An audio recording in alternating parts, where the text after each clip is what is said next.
ದೇವನಹಳ್ಳಿಯಲ್ಲಿ ಗ್ರಾಮ panchayat ಪಿಡಿಒಗೆ ಗ್ರಾಮಸ್ಥರಿಂದ full class. ಒಂದೇ ಕಾಮಗಾರಿಗೆ 2 ಬಿಲ್. ಗ್ರಾಮಸ್ಥರಿಂದ ಆರೋಪ. ನಿರ್ಮಿತಿ ಕೇಂದ್ರ ಮತ್ತು ಗ್ರಾಮ ಪಂಚಾಯಿತಿಯಿಂದ ಒಂದೊಂದು ಪ್ರತ್ಯೇಕ ಬಿಲ್. ನಿರ್ಮಿತಿ ಕೇಂದ್ರದಿಂದ 10 ಲಕ್ಷ ಮತ್ತು ಗ್ರಾಮ ಪಂಚಾಯಿತಿಯಿಂದ 5 ಲಕ್ಷ ಬಿಲ್. ಕಾಂಕ್ರೀಟ್ ರಸ್ತೆ ಕಾಮಗಾರಿಗೆ ಬಿಲ್ ಮಾಡಿಕೊಂಡಿರುವ ಸರ್ಕಾರಿ ಅಧಿಕಾರಿಗಳು.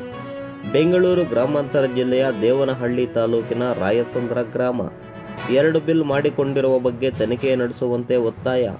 ಸ್ಥಳಕ್ಕೆ ಆಗಮಿಸಿದ ಬೆಟ್ಟಕೋಟೆ ಗ್ರಾಮ ಪಂಚಾಯಿತಿ ಪಿಡಿಒ ಕೆಂಪರಾಜು. ಸ್ಥಳಕ್ಕೆ ಆಗಮಿಸಿದ ಪಿಡಿಒಗೆ ಕ್ಲಾಸ್ ತೆಗೆದುಕೊಂಡ ರಾಯಸಂದ್ರ ಗ್ರಾಮಸ್ಥರು.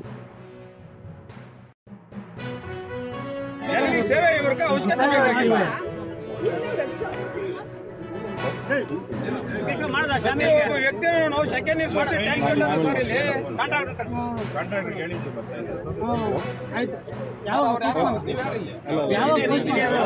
ಪಂಚಾಯತಿಯಿಂದ ಬಿಲ್ ಆಗಿದೆಯಲ್ಲ ಅದು ನಾವೇ ನೀವೇ ಮಾಡ್ಕೊಟ್ಟಿದ್ದೀರಾ? ಜುಲೈಯಲ್ಲಿ ಬಿಲ್ ಮಾಡ್ಕೊಟ್ಟಿದ್ದೀವಿ. ನಮಗೆ ಗೊತ್ತಿಲ್ಲ.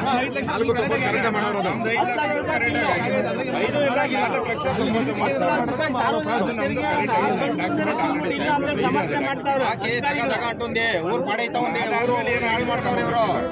ಆಕ್ಷನ್ ಪ್ಲಾನ್ ಏನಿದೆ ಅದರಂತೆ ಕೆಲಸ ಆಗಿದೆ. ಕೇಂದ್ರಕ್ಕೆ ನಿನ್ನೆ 2 days ಹಿಂದೆ ಒಂದು ಅರ್ಜಿ ಕೊಟ್ಟಿದ್ದೀವಿ ನಾವುಗಳು. ಇದು 5 ಲಕ್ಷ ಇವ್ರು ಹೇಳ್ತಾರೆ 5 ಲಕ್ಷದಲ್ಲ 10 ಲಕ್ಷ ಎಕ್ಸ್ಟ್ರಾ ಬಿಲ್ ಆಗಿರೋದು ಕೇಳೋ ಮಾತಾಡೋ. 5 ಲಕ್ಷ ಕೆಲಸ ಮಾಡೋರು ಕೆಲಸ ಹೇಳ್ಬೇಕಷ್ಟೇ. ನೀವು ಎಲ್ಲಿ ಕೆಲಸ ಸುಮ್ಮನೆ ಕೇಳ್ತಿದಾರೆ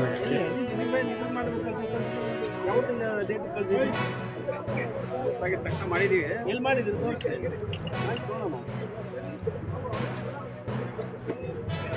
11 ಇವಾಗ ಗೊತ್ತಾಗಿತ್ತು ಅಷ್ಟೇ. ಇವಾಗ ಮಾಡಿ ನಾವು ಕೊಟ್ಟಾದ್ಮೇಲೆ ಅವರು ಗೊತ್ತಾಗಿದೆ. 3 days ಬ್ಯಾಕ್ ನೀವು ಅಲ್ಲಲ್ಲ ಹಸ್ತಾಂತರ ಆಗಿರೋದು ನಿಮ್ಗೆ ಕಡೆಗೆ ಹಸ್ತಾಂತರ ಪತ್ರಕ್ಕೆ ಸೈನ್ ಹಾಕವ್ರಲ್ಲ. ಹಸ್ತಾಂತರ ಪತ್ರಕ್ಕೆ ಇವರು ರಾಜಕೀಯಕ್ಕೆ ಮಾಡಿದೆ ಮಾಡೋರಲ್ಲ. ಅವ್ರ ಮೇಲೆ ಕಂಪ್ಲೇಂಟ್ ಮಾಡಕ್ ಹೇಳೋಣ. ಸರ್ಕಾರಿ ಅಧಿಕಾರಿಗಳು ಕಂಪ್ಲೇಂಟ್ ಮಾಡಕ್ ಹೇಳೋಣ ಅವ್ರ ಮೇಲೆ. ಎಲ್ಲಿ ಮಾಡೋಣ ಅವ್ರ ಮೇಲೆ. ರಾಯಸಂದ್ರ ಗ್ರಾಮಸ್ಥರು ಸಿಸ್ಟಮ್ ಮಾಡಿರೋದು ಗುಂಪಿಸ್ತಪ್ಪ ತೋಟದಿಂದ ಮಂಜೂರಾತಿ ಕಾರ್ಯಕ್ರಮದ ಅಡಿನಾಗ 10 ಲಕ್ಷ ರೂಪಾಯಿ ಮಂಜೂರಾತಿ ಮಾಡಿ ಇದೇ ಬಿಲ್ ಇರುತ್ತೆ, ಇದೇ ದಾಖಲೆ ನಕಲಿ ದಾಖಲೆಗಳನ್ನ ಹಾಕಿ ಫೋಟೋಗಳನ್ನ GPRS ಮಾಡಿದ್ದಾರೆ. ಇದು ಆಮೇಲೆ ಗ್ರಾಮ ಪಂಚಾಯತಿಗೆ GPRS ಮಾಡಿಲ್ಲ. ಈ ನಿರ್ಮಿತಿ ಕೇಂದ್ರ ಭಾವಚಿತ್ರಗಳು ರಸ್ತೆ ತಂದವರು GPRS ಮಾಡಿ 10 ಲಕ್ಷ ರೂಪಾಯಿ ಬಿಡುಗಡೆ ಮಾಡಿದ್ದಾರೆ. ಈ ಬಿಡುಗಡೆ ಮಾಡಿದಂಥ ಅನುದಾನದ ಇನ್ನು ಮಾನ್ಯ ಶ್ರೀ ನಮ್ಮ ಶಾಸಕರು ಆಹಾರ ಇಲಾಖೆ ಸಚಿವರು ಇದು ಗುರುತಿ ಪೂಜೆಗೆ ಅವ್ರ ಗಮನಕ್ಕೆ ಇದು ಸರ್ಕಾರದ ಸಾರ್ವಜನಿಕ ತೆರಿಗೆ ಹಣ ಇವರೇ ಒಂದು ಜನಪ್ರತಿನಿಧಿಗಳು ಮತ್ತು ಅಧಿಕಾರಿಗಳು ಇಂಜಿನಿಯರ್ಗಳೆಲ್ಲ ಸೇರಿ ಈ ನಮ್ಮ ಸರ್ಕಾರದ ಹಣವನ್ನು ಸರ್ಕಾರದ ಪಕ್ಷಕ್ಕೆ ನಷ್ಟ ಉಂಟು ಮಾಡಿ ಈ ಹಣವನ್ನು ಲಪಟಾಯಿಸಿದ್ದಾರೆ. ಇವ್ರುಗಳನ್ನ ಇಂಥ ಅಧಿಕಾರಿಗಳನ್ನ ಇಂಥ ಜನಾಂಗದ ಹಣವನ್ನು ಸಾರ್ವಜನಿಕ ತೆರಿಗೆ ಹಣವನ್ನು 1 ರೂಪಾಯಿ ವ್ಯರ್ಥ ಆಗದಿದ್ದಂಗೆ ಬಳಸಬೇಕು. ಈ ಹಣವನ್ನು ಕಷ್ಟದಿಂದ ಸಂಪಾದನೆ ಮಾಡುವಂಥ ಹಣವಾಗಿದ್ದರೆ ಇವ್ರು ಗೊತ್ತಾಗಿರೋದು. ಅಂದರೆ ಈ ತೆರಿಗೆ ಹಣ ಅಲ್ಲ ಇವ್ರು. ಹಾಗಾಗಿ ಈ ಗುತ್ತಿಗೆದಾರನ ಕಪ್ಪು ಪಟ್ಟಿಗೆ ಸೇರಿಸ್ಬೇಕು. ಈ ಕೆಲಸ ಮಾಡುವಂಥ ಎಲ್ಲ ಅಧಿಕಾರಿಗಳನ್ನ ನಿವೃತ್ತಿ ಮಾಡಬೇಕು. ನಿವೃತ್ತಿ ಮಾಡಿ ಇವ್ರಿಗೆ ನಿವೃತ್ತಿ ಸೌಲಭ್ಯನ ಕೂಡ ಕೊಡಬೇಕು ಅಂತ ನಾವು ಒತ್ತಾಯಿಸಿ ಸರ್ಕಾರಕ್ಕೆ ನಾವು ಮನವಿ ಕೊಡ್ತೀವಿ. ನೀವು ಅಧಿಕಾರಿಗಳ ಹತ್ರ ಕೇಳಿದಾಗ ಏನಿಲ್ಲ, ಏನಾದ್ರು ಮಾತಾಡೋದು? ಅಧಿಕಾರಿಗಳು ಇದನ್ನು ಕೇಳಿದ್ರೆ ಇವ್ರೇನು ಮಾಡ್ತಾರೆ, ಈ ಕಾಮಗಾರಿ ಬಗ್ಗೆ ಇನ್ನೊಂದು ಹೊಸ ಕೆಲಸ ಮಾಡ್ಕೊಡ್ತೀವಿ ನಾವು. ಈ ಕೆಲಸದ ಬಗ್ಗೆ ಈ ಕೆಲಸದ ಒಂದು ಅನುದಾನನ 10 ಲಕ್ಷ ರೂಪಾಯಿ ಕೆಲಸನ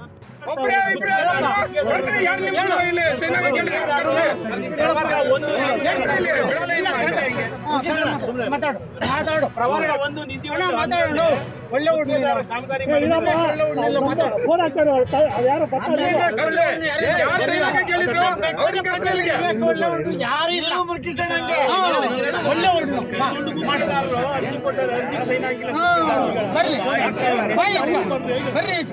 ಇಲ್ಲ ನಾವು ಹೇಳ್ತೀರಿ ನಮಗೂ ಸೈನ್ ಏನ್ ಸರ್ ಇದು? ನಾವು ಪಂಚಾಯತಿ ನಂಬ್ಕೊಂಡು ನಾವ್ ಇಲ್ಲಿ ಮಾಡ್ತಾ ಇದ್ದೀರಿ ಅನ್ಕೊಂಡಿದ್ದೀರಾ? ನಾವು ಕಟ್ಟ ತೆರಿಗೆಯಿಂದ ಬಂದಿದ್ದೀವಿ. ಅನ್ಯಾಯ ಮಾಡಬೇಕು ನೀವು ಬಂದಿರೋದಿಲ್ಲ.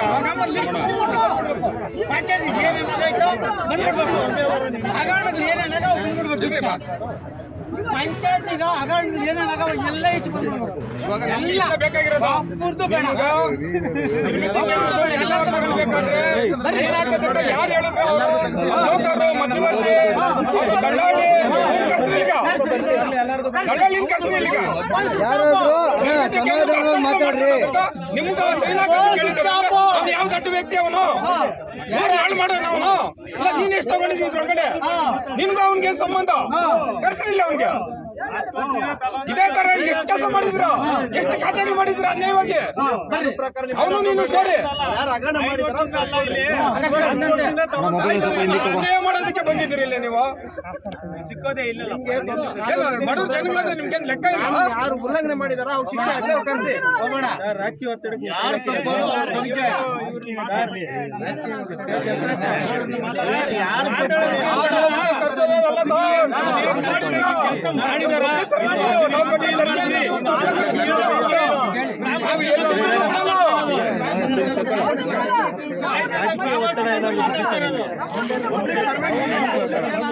ರಾಜಕೀಯ ಒತ್ತಡ ಸರಿ ಮಾಡೋದಾ?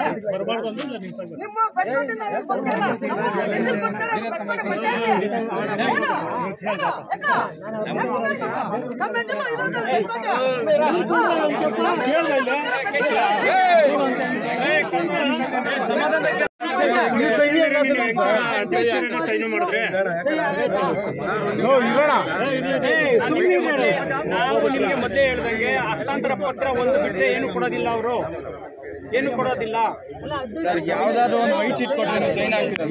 ಅಲ್ಲ ಸರ್, ನೀವು ಕಾಮಗಾರಿಯನ್ನು ವೈಟ್ ಶೀಟ್ ವೈಟ್ ಶೀಟ್ ಕೊಟ್ಟರೆ ನೀವು ಸೈನ್ ಆಗ್ತೀರಾ? ಬೇರೆ ಡಾಕ್ಯುಮೆಂಟ್ ಅಟ್ಯಾಚ್ ಡಾಕ್ಯುಮೆಂಟ್ ಸಂಬಂಧಪಟ್ಟ ಡಾಕ್ಯುಮೆಂಟ್ ಇದ್ದರೆ ನೀವು ಅಡಾಪ್ಟ್ ಮಾಡ್ಕೊಂಡ್ರೆ ಅದರ ಸಂಪೂರ್ಣ ಜವಾಬ್ದಾರಿ ನಿಮ್ಗೆ ಸೇರುತ್ತೆ. ಆವಾಗ ನೀವು ಬಂದು ಪರಿಶೀಲನೆ ಮಾಡಬೇಕಾಗಿತ್ತು. ಅದೇ ಗಮನಕ್ಕೆ ಬಂದಾದ ನಂತರ ಲೆಟರ್ ಬರ್ತಿರೋದು. ನಿರ್ಮಿತಿ ಕೇಂದ್ರದಿಂದ ಎಷ್ಟು ಪರ್ಸೆಂಟೇಜ್ ಹೊಡೆದ್ರಿ ಸರ್? ನಿರ್ಮಿತಿ ಕೇಂದ್ರಕ್ಕೆ ಯಾವ ಲೆಟರ್ ಬರ್ತಿದ್ದೀರಾ? ನಿರ್ಮಿತಿ ಕೇಂದ್ರದಿಂದ ನಿಮಗೆ ಪರ್ಸೆಂಟೇಜ್ ಅದರಲ್ಲಿ ನಮ್ದೇನು ಪಾತ್ರ ಇಲ್ಲ.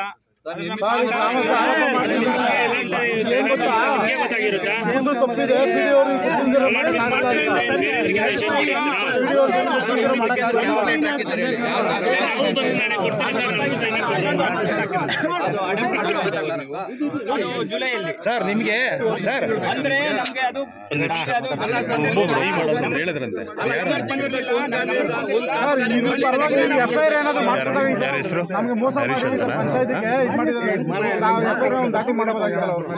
ಮೊಬೈಲ್ ಸ್ವಲ್ಪ ನಿರ್ಮಿತಿ ಕೇಂದ್ರದವರು ಪತ್ರ ಬರೆದಿದ್ದೆ ಬಂದು ಭೌತಿಕವಾಗಿ ನೀವು ನಮ್ಗೆ ಸ್ಥಳಕ್ಕೆ ಖುದ್ದು ಭೇಟಿ ನೀಡಿ ಬಂದ್ಬಿಟ್ಟು ನೀವು ಭೌತಿಕವಾಗಿ ಕಾಮಗಾರಿನ ಹಸ್ತಾಂತರ ಮಾಡಿ ದಾಖಲೆಗಳ ಸಮೇತ ಅಂತ ಪತ್ರ ಬರೆದಿದ್ದೆ. ಅವ್ರು ನಿನ್ನೆ ಬಂದು ನಮ್ಮ ಜೊತೆ ಡಿಸ್ಕಷನ್ ಮಾಡಿ ನಾಳೆ ಬರ್ತೀವಿ ಅಂತ ಹೋದ್ರು. ಇವಾಗ ಕೇಳಿದ್ರೆ ಅವ್ರು ಬಂದಿಲ್ಲ.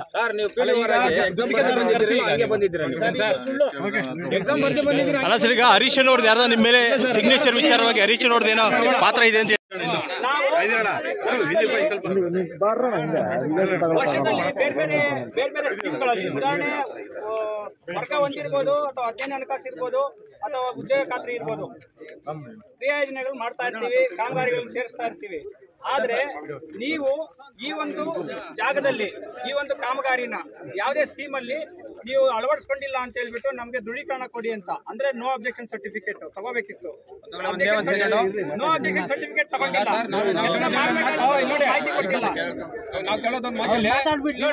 ಇವಾಗ ನಿಮ್ಗ ಬೇರೆ ಮೆಂಬರ್ ಅವ್ರ ಅಣ್ಣ ಆಗ್ಲಿ ತಮ್ಮ ಆಗ್ಲಿ ಅವ್ರ ಬಂಧು ಬಳಗ ಯಾರನ್ನ ಏನ ಹೇಳಿದ್ರೆ ಅದೇ ತರ ಸೈನಿಗೆ ಹಾಕೊಡ್ತೀರಾ ನೀವು?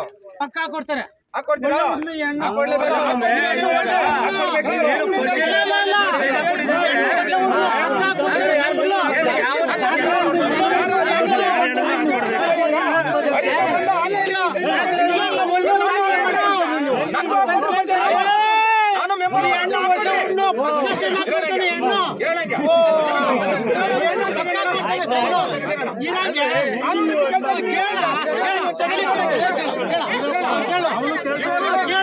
ಅಲ್ಲ ಕೇಳು, ನಾನು ಬರ್ತೀನಿ, ನಾನು ಬರ್ತೀನಿ, ಹಾಕೋರಿ ನನ್ಗೆ ಮಾಡಿಸಿ, ನನಗೂ 10 ಲಕ್ಷ ಬಿಲ್ ಮಾಡಿಸ್ರಿ,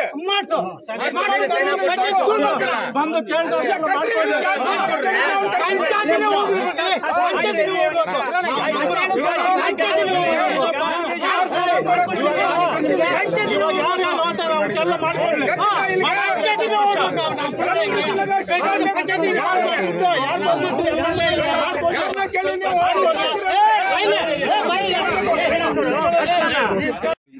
ಗುತ್ತಿಗೆದಾರರು ಯಾರು ಅಂತ ಗ್ರಾಮ ಪಂಚಾಯತಿ ಸ್ವಂತ ಸಂಪನ್ಮೂಲ ಅಂದರೆ ವರ್ಗ 1 ಅದರಲ್ಲಿ 4,99,000.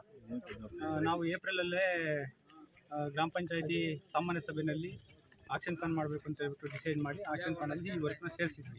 ಎಲ್ಲಿ ಅಂತಂದರೆ ರಾಯಚಂದ್ರ ಗ್ರಾಮದ ಮುನಿಕೃಷ್ಣಪ್ಪನ ತೋಟದಿಂದ ಮುನ್ರಾಜು ಅವರ ಜಮೀನಿನವರೆಗೆ ರಸ್ತೆ ಕಾಮಗಾರಿ ಅಂತ ಸೇರಿಸಿದ್ವಿ. ಅದನ್ನು 4,99,000. ಎಷ್ಟು ಮೀಟರ್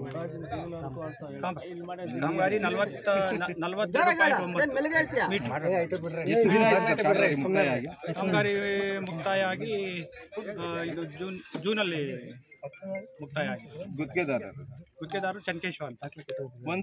ಇದೆಲ್ಲಾನು ಕೂಡ ಪ್ರವರ್ಗ 1ರಲ್ಲಿ ನೀವು ಮುಕ್ತಾಯ ಮಾಡಿದ್ರೆ ಕಾಮಗಾರಿ, ಮತ್ತೆ ನಿರ್ಮಿತಿ ಕೇಂದ್ರದಿಂದ ಆದಂತ ದಾಖಲಾತಿಗಳ ನೀವು ಸ್ವೀಕಾರ ಪಡೆದವರು ಅಂತ ಹೇಳ್ಬಿಟ್ಟು ನಿಮ್ ಸಹಿ ಹೆಂಗ್ ಹಾಕಿದ್ರಿ ಸರ್? ಸ್ವೀಕಾರ ಅಂತಂದ್ರೆ ಬರೀ ಹಸ್ತಾಂತರ ಪತ್ರ ಅಷ್ಟೇ. ಹಸ್ತಾಂತರ ಪಡೆದವರು ನಾವು ನಿರ್ಮಿತಿ ಕೇಂದ್ರದಿಂದ ಕೆಲಸ ಮಾಡೋಂತ ರಸ್ತೆನ ಹಸ್ತಾಂತರ ಪಡೆದವರು PDO ಬೆಟ್ಕೋಟೆ, ಅದಕ್ಕೆ ಹೆಂಗ್ ಹಾಕಿದ್ರಿ ಸೈನು ಅಂತ? ಅದೇ ಈಗ ಹಸ್ತಾಂತರ ಪತ್ರ ಮತ್ತೆ ಅದಕ್ಕೊಂದು ಕವರಿಂಗ್ ಲೆಟರ್ ಅಷ್ಟೇ ಕಳಿಸಿದ್ರು. ನಾನು ಅದನ್ನ ಅಬ್ಜೆಕ್ಷನ್ ಮಾಡಿ ನಮಗೆ ಸಹಿ ಹಾಕಿರೋದು ನೀವ ಬೇರೆಯವರ? ನಾನೇ ಸಹಿ ಹಾಕಿರೋದು ಹಸ್ತಾಂತರ ಪತ್ರ. ಇಲ್ಲಿ ಕೆಲಸ ಆಗಿರೋದಕ್ಕೆ ಮತ್ತೆ ನಿರ್ಮಿತಿ ಕೇಂದ್ರದವ್ರು ಮಾಡಿರೋಂಥ ಕೆಲಸಕ್ಕೆ ನೀವು ಹೆಂಗ್ ಸಹಿ ಹಾಕಿದ್ರಿ ಅಂತ? ಅದು ಮಿಸ್ಗೈಡ್ ಮಾಡಿದ್ದಾರೆ. ಯಾರು ಮಿಸ್ಗೈಡ್ ಆಗಿರೋದು?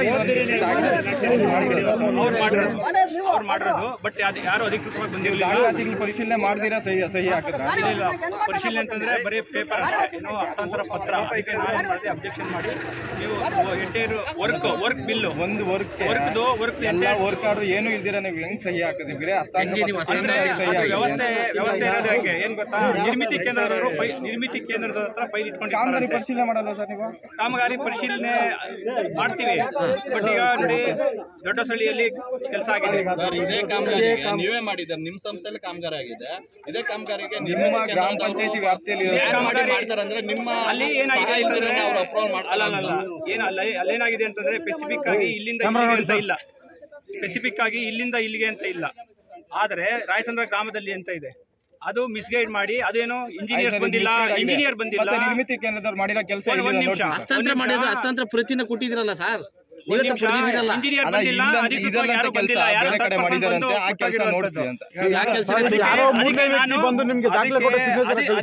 ಸಿಗ್ನೇಚರ್ ಅದ ಹಸ್ತಾಂತರ ಪತ್ರ ತಗೊಂಡಿದ್ದೀನಿ. ಆದ್ರೆ ಅದು ನಮ್ಗೆ ಗೊತ್ತಾಗಿದ ತಕ್ಷಣ ನಾನು ಮತ್ತೆ ಅವ್ರಿಗೆ ಲೆಟರ್ ಬರೆದಿದ್ದೀನಿ. ನೀವು ಫಿಸಿಕಲಿ ವರ್ಕ್ ಎಲ್ಲಿ ಮಾಡಿದ್ದೀರಾ, ಎಲ್ಲಿಂದ ಎಲ್ಲಿಗೆ ಅಂತ ಇದೆ, ಅದನ್ನ ಬಂದು ಭೌತಿಕವಾಗಿ ನೀವು ನನಗೆ ಸ್ಥಳಕ್ಕೆ ಭೇಟಿ ಕೊಟ್ಟು ಭೌತಿಕವಾಗಿ ತೋರಿಸಿ. ಹಸ್ತಾಂತರ ಪತ್ರ ಪಡೆಯೋದಕ್ಕೆ ಮುಂಚೆ ನೀವೇ ಪರಿಶೀಲನೆ ಮಾಡಬೇಕಂತಲ್ಲ? ಮಾಹಿತಿ ಕೊಡೋದಿಲ್ಲ ಅವ್ರು, ಬರೀ ಕೊಡೋದೇ ಹಸ್ತಾಂತರ ಪತ್ರ ಅಷ್ಟೇ. ಬರೀ ನೋಡಿ, ನಾನು ನಿಮ್ಗೆ ತೋರಿಸ್ತೀನಿ, ಬರೀ ಹಸ್ತಾಂತರ ಪತ್ರ ಬಿಟ್ರೆ ಏನು ಕೊಡಲ್ಲ ಅವರು. ಈ ಹಸ್ತಾಂತರ ಪತ್ರ ಅಂತ ಒಂದು ಬಿಟ್ರೆ ನಾವು ಕೇಳ್ತೀವಿ ಎಸ್ಟಿಮೇಟ್ ಬೇಕು, ಫೋಟೋಸ್ ಬೇಕು, ಶೆಡ್ಯೂಲ್ B ಬೇಕು, ವರ್ಕ್ ಆರ್ಡರ್ ಬೇಕು, ಕ್ರಿಯಾಯೋಜನೆ ಬೇಕು ಅಂತ ಎಲ್ಲ ಕೇಳ್ತೀವಿ. ಆದ್ರೆ ಅವ್ರು ಕೊಡೋದಿಲ್ಲ. ಇದು ನಿರ್ಮಿತಿ ಕೇಂದ್ರದಲ್ಲಿ ಇರ್ತದೆ ಫೈಲು, ಅದು ಕೊಡಕ್ ಬರಲ್ಲ ಅಂತ ಹೇಳ್ತಾರೆ. ನಿಮ್ದೇ ತಪ್ಪಾಗುತ್ತೆ ಸರ್. ಮೇಲ್ನೋಟಕ್ಕೆ ನೋಡಿದ್ರೆ ಸಹಿ ಆಗಿರೋದು ನಿಮ್ ತಪ್ಪ. ಒಂದು ನಿಮಿಷ, ಇಲ್ಲಿ ಕೆಲಸ ಆಗಿರೋದಕ್ಕೆ ಗ್ರಾಮ ಪಂಚಾಯತಿ ಅಧ್ಯಕ್ಷರು, ಗ್ರಾಮ ಪಂಚಾಯತಿ ಉಪಾಧ್ಯಕ್ಷರು, ಗ್ರಾಮ ಪಂಚಾಯತಿ ಸದಸ್ಯರನ್ನು ಒಳಗೊಂಡಂತೆ ಎಲ್ರಿಗೂ ಮಾಹಿತಿ ಇದೆ. ಆಕ್ಷನ್ ಪ್ಲಾನ್ ಮಾಡಿರೋದು, ಅಪ್ರೂವಲ್ ತಗೊಂಡಿರೋದು, ಕೆಲಸ ಆಗಿರೋದು, ಬಿಲ್ ಆಗಿರೋದು ಎಲ್ರಿಗೂ ಮಾಹಿತಿ ಇದೆ.